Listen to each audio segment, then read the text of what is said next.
Hello guys, welcome back to the channel. Daddy Clip here.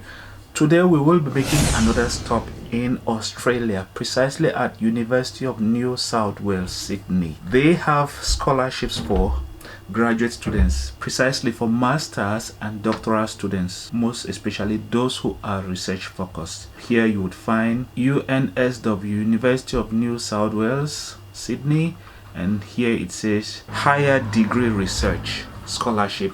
So they have a couple of scholarships, and you must make sure that you are at international and then student looking for all funding types and then all faculties. It will show 9 out of 9. You can go through them and then check the eligibility. Now, before we get into the details of this scholarship in Australia, it is very important for me to state here that there are other scholarship opportunities in Australia, like at University of New England. They have a postgraduate research award that is also currently ongoing. You might want to click on this video on my channel to watch it. There are other opportunities like internships, to do an internship in Japan. There is the Monash University of Australia undergraduate and graduate scholarship.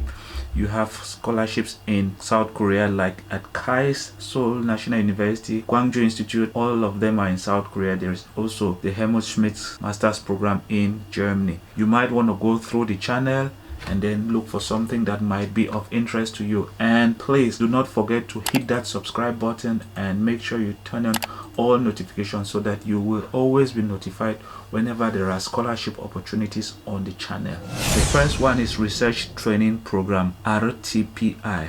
The application deadline is on the 22nd of September 2023. You still have enough time. And then it says a scholarship provided by the Australian government and UNSW to high achieving international higher degree research candidates. Eligibility is international, residency international, which means you can apply from your home country out of Australia.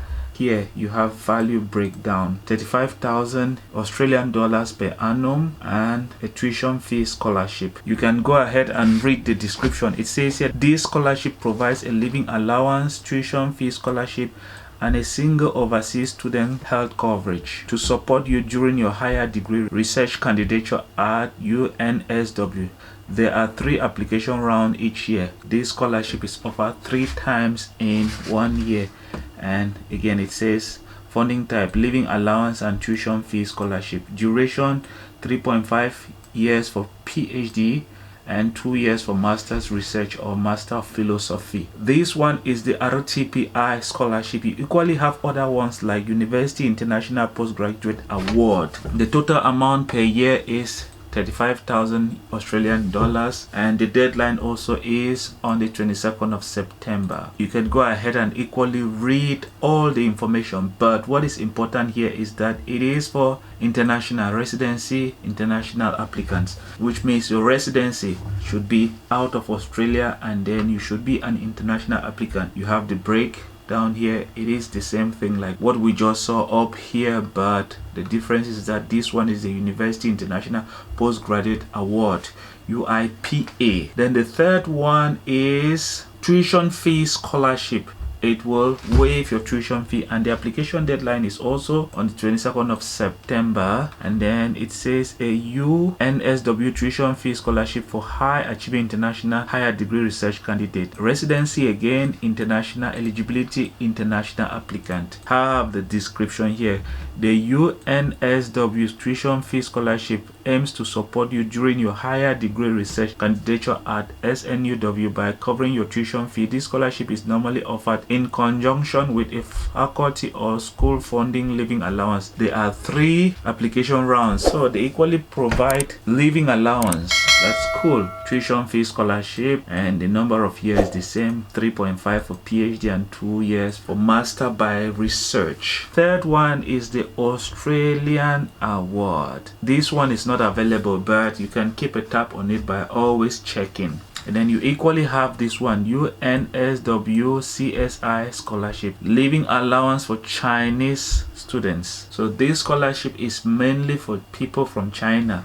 You equally have a scholarship for people from Pakistan. You can go ahead and read the details. For those from China, it will cover your living allowance and tuition fee, and then for those from Pakistan, it will equally cover your living allowance and tuition fee for the duration of studies. There is another scholarship down here for Vietnamese students and one for citizens from Germany, Austria and Switzerland. They are also fully funded. So it is very important that you go ahead and look at these scholarships and then decide on which one will be best suited for you. Now let's look at eligibility. So you can, for the first one, research training program, international scholarship, if you click apply here, it will take you to the next page where it says how to apply, and then it will tell you on how to go about determining your eligibility. It is very important for me to state here that the higher degree research scholarships are very much research intensive,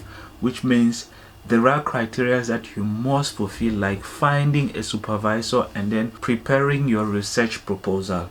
You have to get in contact with the professors by making sure you go through the professor database like this one, which says search for supervisors, and then make sure you look for the various professors that are available in the different departments and see if their area of research aligns with your own area, and then make sure you contact them with your research proposal requesting that they should supervise you during your stay in the university. It is very important that you make that contact. If you desire to study in this university, it is very important to get in contact with professors that are in an area of research that aligns with your own area of research. That being said, it is also important for us to look at the English requirements. If you click here, language requirement, it will take you to this page where it says you may need to submit results from an acceptable English language test taken in the last 2 years prior to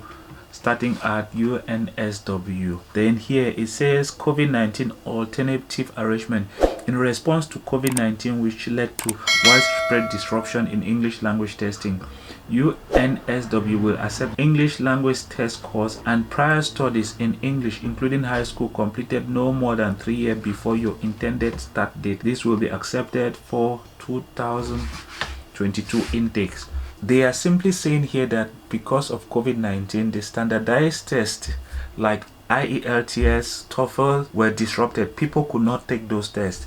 As a result of that, if you are planning on studying in most Australian universities, if you can provide a document that shows that your previous studies were done in English, like from high school before going to undergraduate, or from undergraduate going to graduate studies were done in English, then you don't have any problem when applying. They would accept those documents. Those accept an English proficiency test coming from your university. So it is very important that you take time, go through the different scholarships that are available. You have University International Postgraduate Award, click on it and then look at the different eligibility criteria. There's always a need for you to provide documents from a supervisor that you've contacted, that they are ready and willing to supervise you during your stay in Australia, and then prepare all the necessary documents. Make sure you go through the different faculties and look at their eligibility requirements. It's very important that you look at the eligibility requirements. If you click here, you would find the different dates, international and domestic. Like I said, some of these scholarships are done 3 times a year. If you look here, you will find the different application deadlines for the different scholarships. It is very important that you read this document. There is March intake, June, and then there is November. That being said, I think we will end the video here. Make sure you subscribe to the channel because there will always be opportunities for you to study either in South Korea, Australia, New Zealand, Canada, United States and the greater Europe. If you don't want to miss out on those opportunities, make sure you hit that subscribe button and also make sure you turn on notification bell so that you will not miss out on future opportunities that will come up on the channel. That being said, I will see you in the next video. Bye bye.